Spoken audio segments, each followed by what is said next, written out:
Let go of the ideas that there needs to be must-do exercises. Let it go. If you've been doing squats to try and grow bigger legs and then you're just not getting there, let it go. The moment you stop squatting and find something more appropriate, which we're going to talk about, chances are you'll make a lot more progress.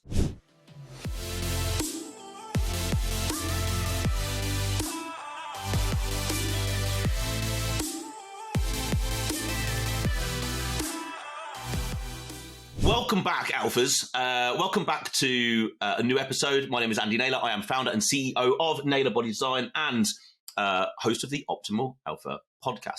I don't want to get under a bar and squat ever again. One, protect my back. I quite like fucking walking. And if my herniated disc decides to herniate again, I could be in serious trouble.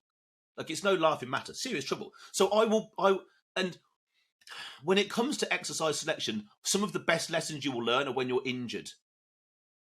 Some of you will go, yeah, actually, I know exactly what you're talking about. Some won't have a clue. When you're injured, you have no choice but to make other decisions around your exercise selection because you're injured. You're trying to work around something.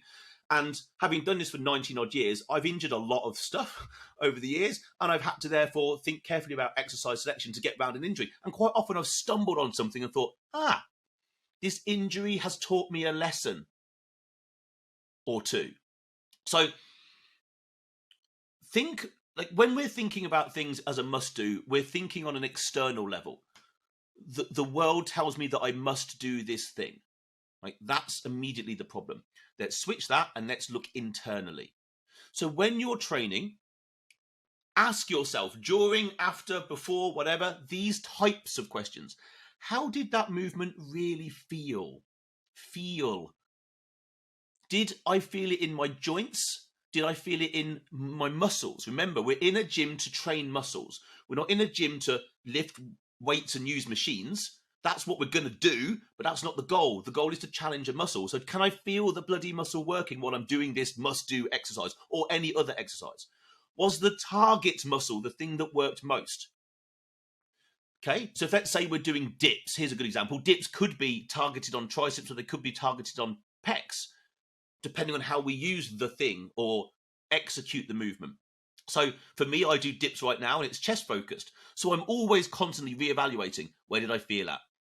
Sometimes as I start, I'm like, right in my fucking elbows. I'm like, okay, cool. I need to move my position. I need to maybe warm my elbows up, or I need to slightly change how I'm performing the exercise.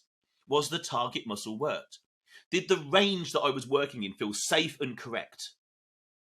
Can I progress this movement over time safely? I mean, bench press is a really good idea, a really good example of if you train on your own, which I do, eventually I would come to a sticking point with bench press. Why? Because I'm going to get stuck under the bloody bar. Eventually. Now, that's not a reason to not do bench press, but it's a consideration. So it's smart to trial movements, audition movements into your plan. Put a movement in, give it a run for, say, 6 to 8 weeks and track your progress. Track, did you feel pain? Either while doing it or while recovering. Did you see growth? Which is hard over 6 to 8 weeks, but do you think that you could see growth? Could you track strength gains? If you are not progressing, then it's over time, then it's a good bet that movement isn't a good fit for you. Now, yes, you've got all the other variables out in the rest of your life. Sleep, stress, hydration, food, yada, yada, yada. But if you're taking this seriously, those things should be a given. You should only be looking to change one thing at a time. Everything else, if you're in a growth phase, then everything else should be absolutely perfect. And now you're like, wow, I'm really trying to grow my chest. Right, so now you're just playing around with different chest exercises, giving them a trial, tracking progress. Alphas, I interrupt this show with a simple message. This show is here to benefit you and your progression to the best version of yourself. But not only just you, it's also here to benefit the people around you, your loved ones, your friends, other alphas in your vicinity. So why not do a really cool thing today? Something that I would thank you for and maybe someone else would. Share this podcast with at least one other alpha out there who you know would benefit from it. Why not share the information, share the ability for someone else to grow? I'm sure they would thank you. I 100% would absolutely thank you. This podcast only grows by our listeners, our followers doing amazing things like giving us 5-star reviews, downloading podcasts, subscribing, and then, of course, sharing it with other people. I thank you from the bottom of my heart. Share it with one person, and, of course, drop us a 5-star review, download the podcast, and, of course, subscribe. And now back to the show. So let's take bench press. So back in 2018, I was in a growth phase after my last show. And I was benching with chains, which is a safer way to bench, because what's actually happening is when we get down to the dangerous part at the bottom of the bench press, where you're the most vulnerable, the chains are raveling up on the floor. So the bar's getting lighter. So it's kind of like using a band in certain circumstances, but ultimately it's a safe way of doing things. But essentially, I completely nearly tore my pec twice in 6 months, and it was bad. Like it was bad. Like it was close. I think pretty close.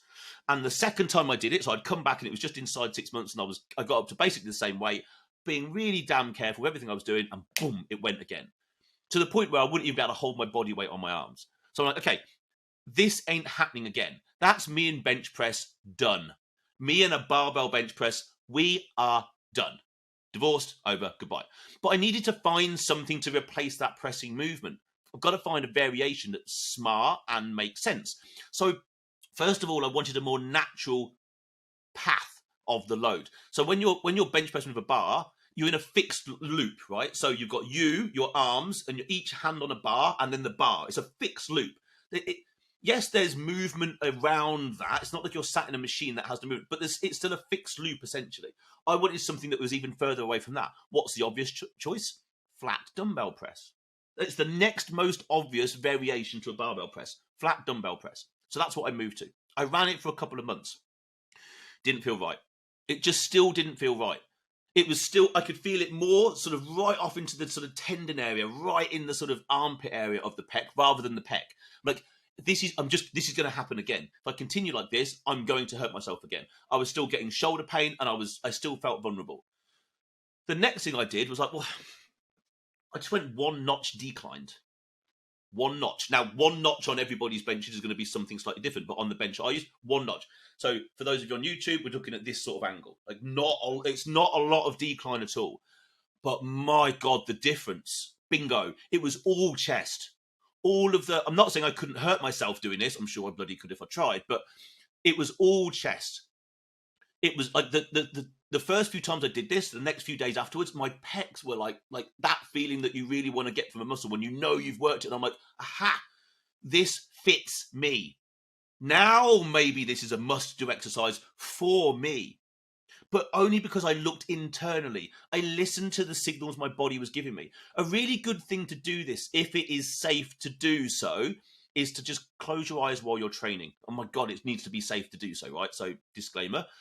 But the moment you close your eyes, you focus on not what's happening in the fucking mirror or doodle flap your mate is doing over the other side of the gym or whatever.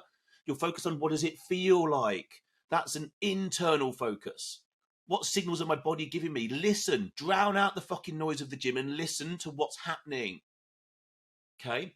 The goal is now to go off and do this with every single movement that you do.